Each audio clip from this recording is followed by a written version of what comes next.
यादव।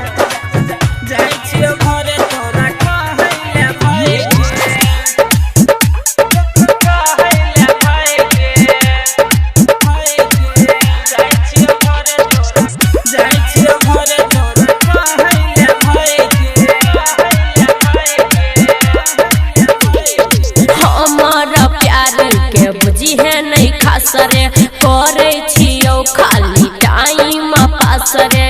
अब तो समझ गए होंगे ना बाबू, हम तुमको बुद्धू लगते हैं। हमारा प्यार के बुझी है नहीं खास रे, करे छियो खाली टाइम पास रे। निका तोर से पटेलियो वैसे तो अच्छा सुन हमरो, हाँ किया दिल लगल छोड़ी जब छेलो तोरा जाए के जाए छियो घरे तोरा कहले भाई के। किया दिल लगल छोड़ी छेलो जब जाए के जाए छियो घरे तोरा कहले भाई के। जाए छियो घरे तोरा कहले भाई के।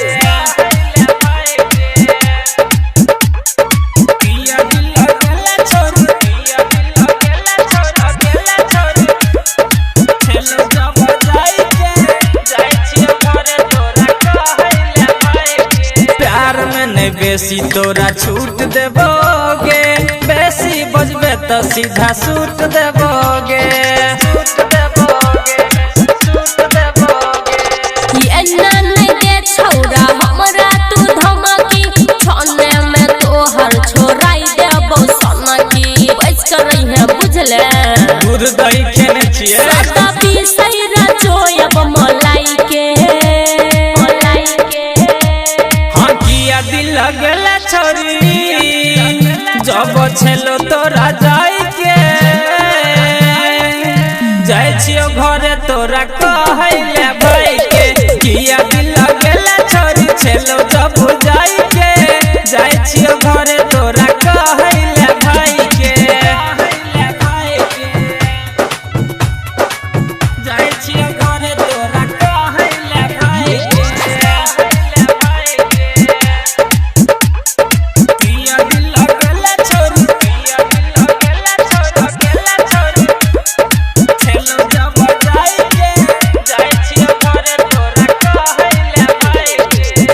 पावे खातिर रोजे करे छियो फाट गे, ए तो कोई बीच में तो सीधे देबो काट गे। सुन ज्ञानू यादव संतोष हाली, लोग देख के हंसतो बजे तो रे ताली। कन्या तो शर्म कर, चल चल बुझलियो सुमन सोना कहै छौ बुझाई के। हाँ किया दिल लगल छोरी जब छेलो तोरा जाए के